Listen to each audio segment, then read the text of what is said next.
I'm Michael Sateia. I'm currently the Emeritus Professor of Psychiatry and Sleep Medicine at Dartmouth, where I've spent my entire career.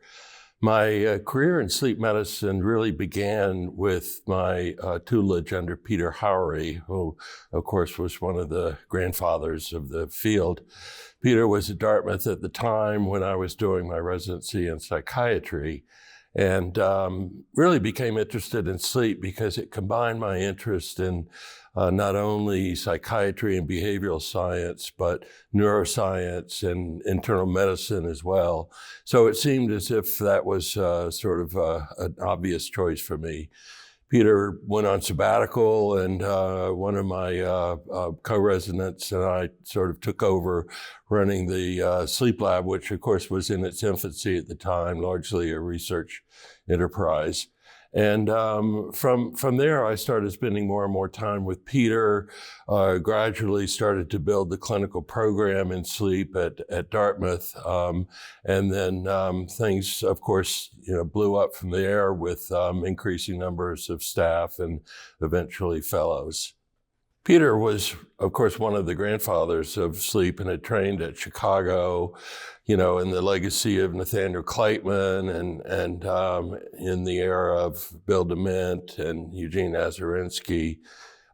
Peter had gone to Virginia and then came to Dartmouth, and the chair at Dartmouth was, in some ways, very prescient because when they built the new mental health center, he actually incorporated a sleep laboratory, and this was in the late 1960s. So that was quite remarkable. And so Peter held forth at Dartmouth until around the mid-'80s when he went to Mayo. But, it was a tremendous privilege learning from Peter and being allowed to sort of develop the sleep program at Dartmouth under his watchful eye. Well, my first venture was going back to Chicago when I attended a meeting of probably only 30 or 40 people, which was the precursor really to the what was initially the Association of Sleep Disorders Centers, and eventually, of course, it evolved into the ASDC and currently the AASM. That was really one of the early organizational meetings of the field, and in some ways, the forerunner to this meeting of 4,000 to 5,000 people. From there, I became involved in the academy, particularly in the accreditation committee. At that time, Stuart Kwan was involved and a few of the other early folks. My involvement with the academy really took off after I received a 5-year NHLBI K Award. And at that point, we worked with the Academy in developing the medical education aspect for sleep medicine for trainees, students, residents, fellows.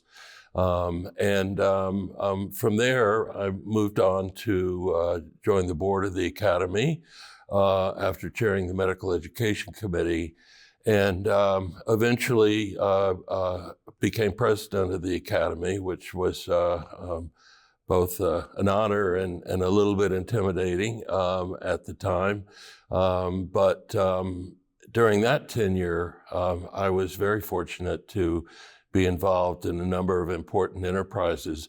One of the first in that era was an invitation to an ACGME committee that was an exploratory committee to determine the status for recognition of fellowship in sleep medicine. I think Cleet Kushida and I were the only sleep people involved. It was a very multi-specialty committee. I know I went in with a little bit of trepidation as to how this was going to be received. To my delight, the committee was very much in favor of recognizing sleep medicine fellowships. And I think that sort of underlined for me how the field had started to become recognized as important and legitimate. Prior to my presidency of the Academy, the groundwork had been laid for applying for recognition by the National Board of Medical Specialties.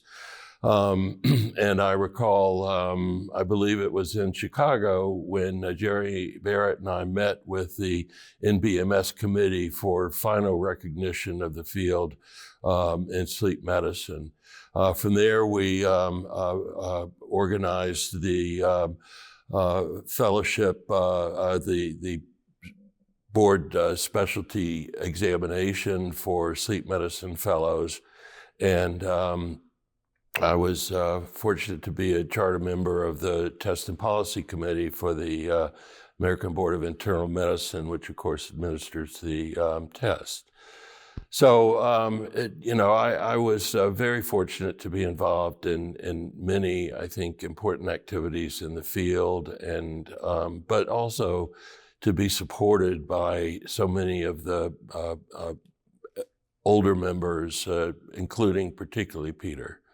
Well, there's an application process, and in the case of the ACGME, an application was submitted, and then, as I mentioned, there was this multi-specialty committee formed to review the application, and Cleet and I, of course, wound up being spokespersons, if you will, to the committee and supported the application. But as I said, there really was wide recognition of the importance of this area and of training sleep medicine fellows, and the importance of ACGME recognizing the fellowships under their purview. Likewise, the application process for the National Board of Medical Specialties was something that really was done by Andy Chesson and Con Iber, who were predecessors of mine as presidents of the Academy. So they did a lot of the heavy lifting, and I got to come in sort of in the final analysis and represent the Academy at the Board of Medical Specialties meeting. Once again, that was almost formality in the sense that it seemed a given that the committee was going to recognize sleep medicine as an important medical specialty, and things went pretty smoothly from that point. ACGME, I think, began first, if memory serves, and then the Board of Medical Specialties process came a bit after that. And there was, of course, then the sort of negotiation that existed among the various parent boards, if you will, ABIM, psychiatry and neurology in particular, and then pediatrics was also involved. Of course, over time, there have been numerous other specialties added, but those were the sort of key players in the early going. And there were negotiations among those boards as to exactly how things would be structured. Of course, what was determined was that ABIM would be the administering board, but that these other boards would then grant certification, subspecialty certification in sleep medicine.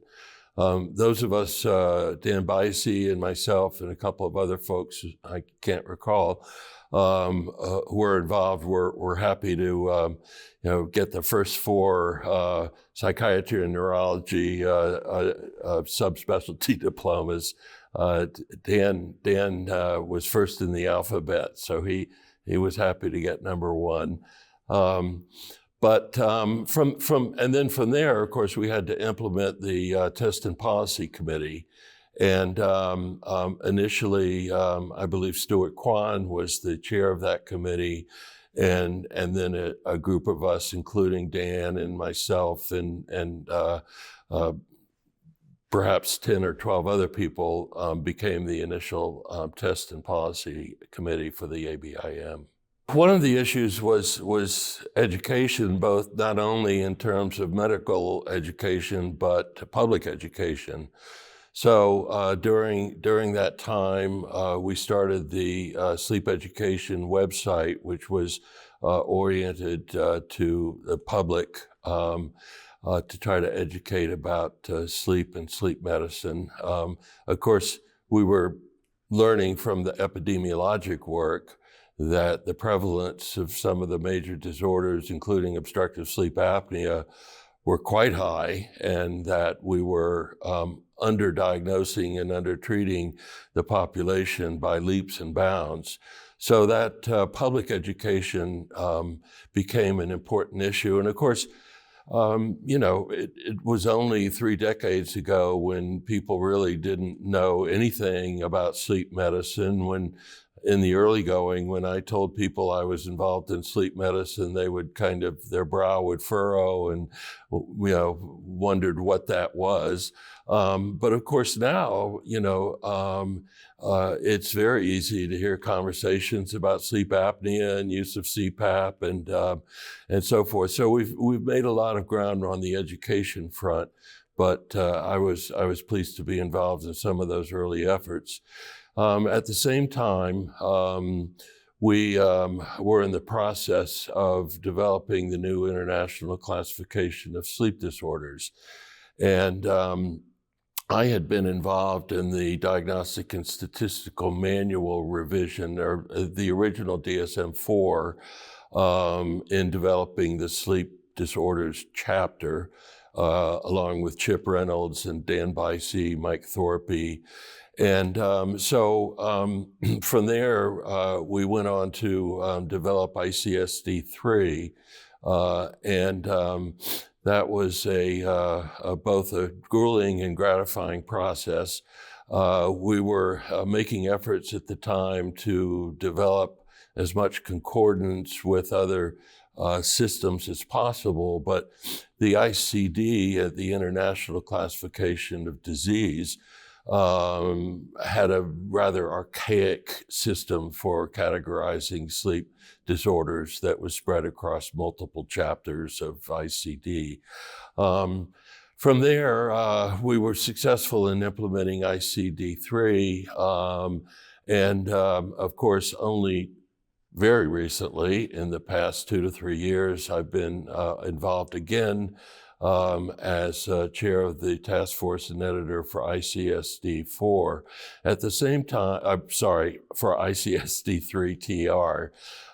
At the same time, I chaired the DSM-5 text revision, and those two systems, ICSD and DSM, are now aligned reasonably well. DSM does not have, of course, the detail that ICSD has, but for major disorders, there's a reasonable parallel.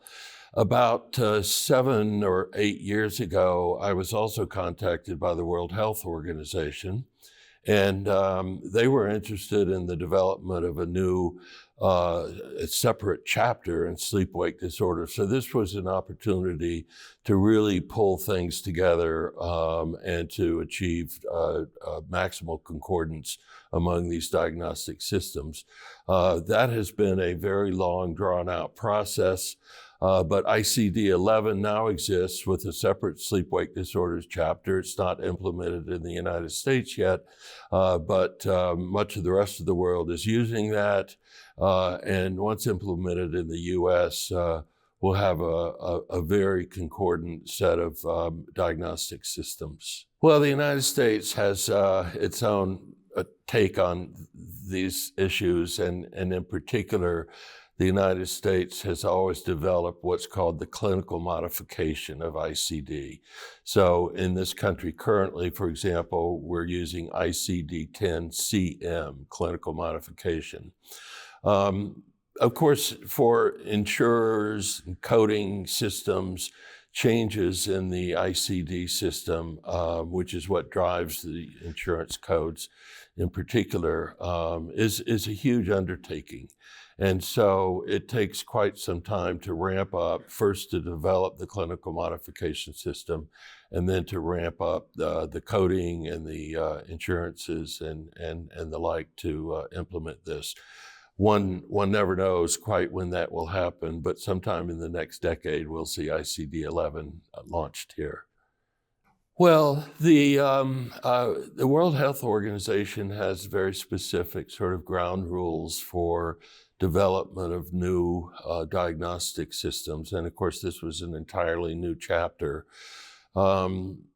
What we did was in Baltimore, and I don't remember the exact year, but it was at least 7 or 8 years ago, I invited an international group, and these were folks from not only the United States, but from Europe, from Egypt, South Africa, Australia, Japan, South America.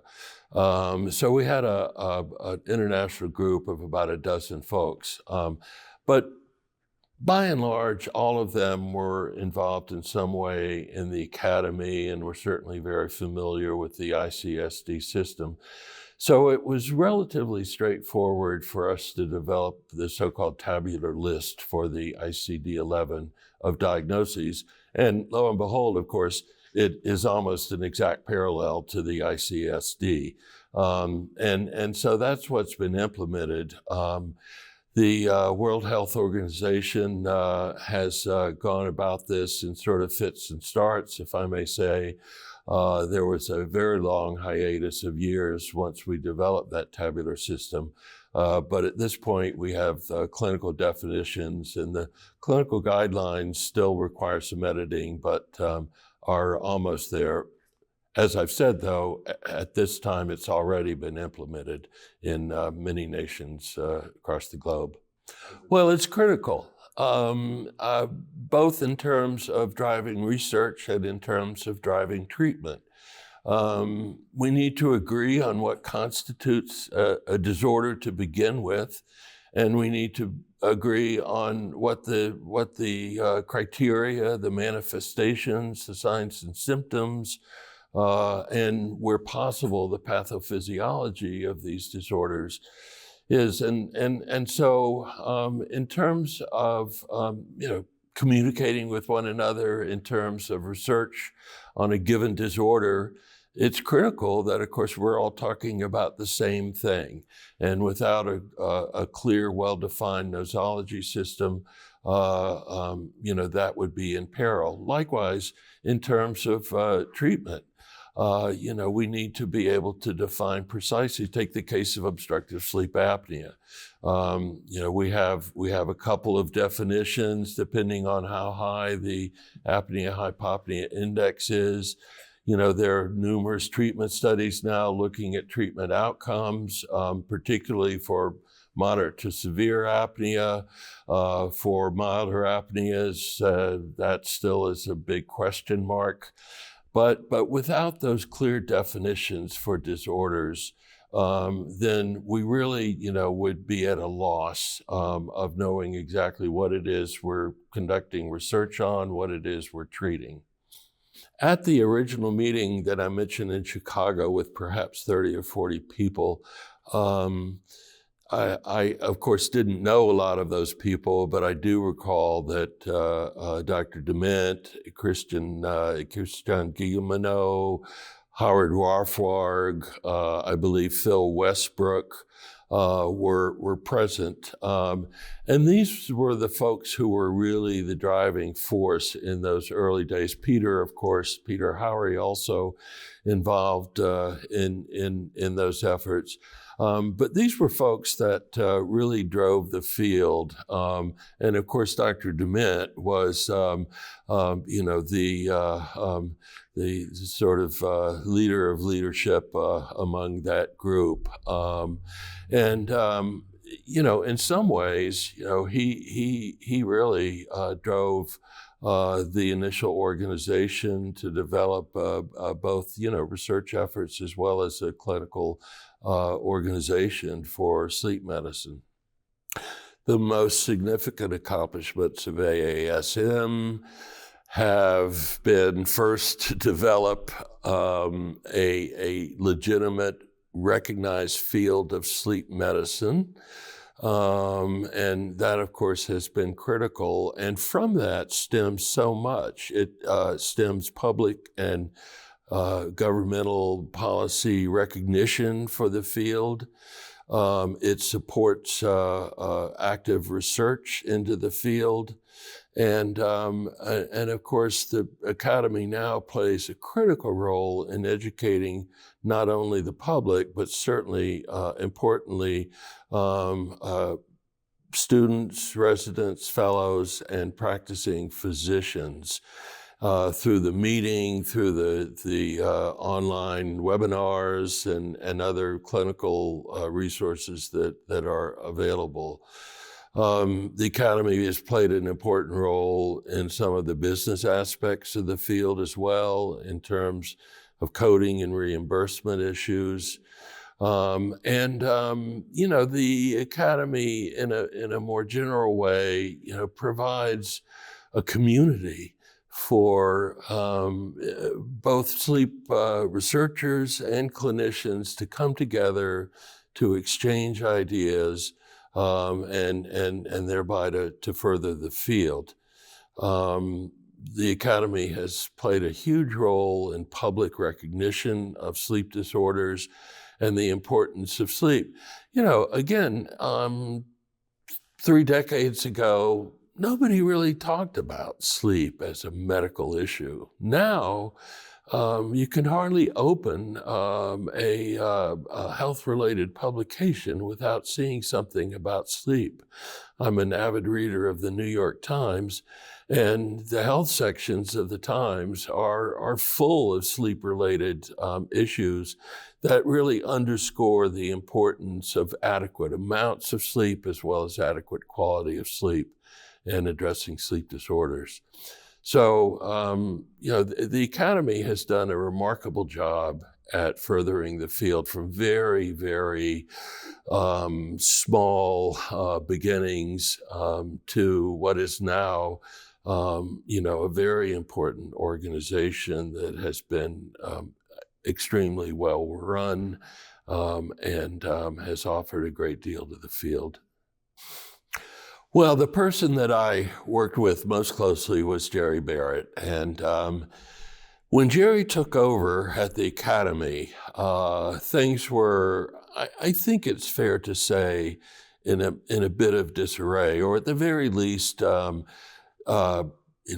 modest.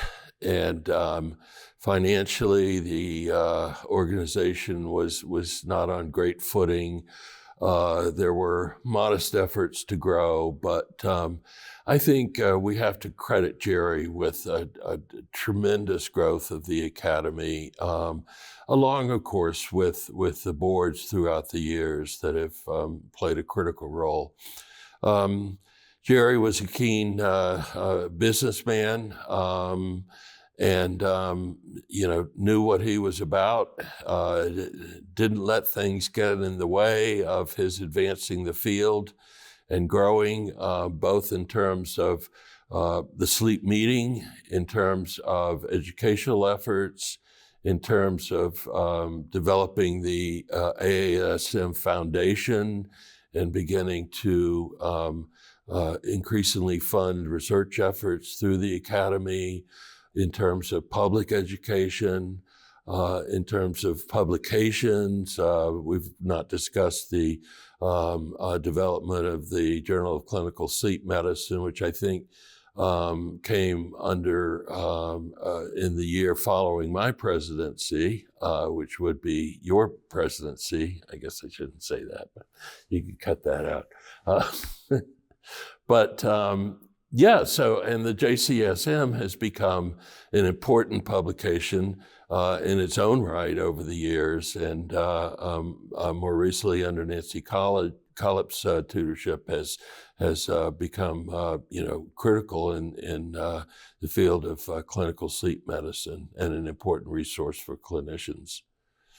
One thing that I've found about sleep medicine that, in addition to the tremendous opportunities that it provides. And as I mentioned earlier, in terms of the diversity of patient populations, from pediatrics to geriatrics, from behavioral issues and psychiatric issues to pulmonary and medical issues and neurological issues, which I have found fascinating, but equally important is the fact that I have found the field of sleep medicine to be tremendously collegial. And one of the best parts of my career has been my association with my colleagues from early committee work to leadership positions on the board and various other committees. To a person, really, the people in this field are not only very intelligent and intellectually curious people, but wonderful friends and colleagues. And that has been one of the most rewarding aspects of this career in sleep medicine for me. And the AASM is an important and critical organization for development of research and clinical sleep medicine, as well as spreading information to the public regarding the importance of healthy sleep. The AASM is also an organization of dedicated individuals, including the staff at the Academy, who have been remarkable in my experience over the years. The leadership at the Academy from the executive standpoint, and the collegiality of all of the members of the Academy who support one another and strive to provide the best possible care for patients.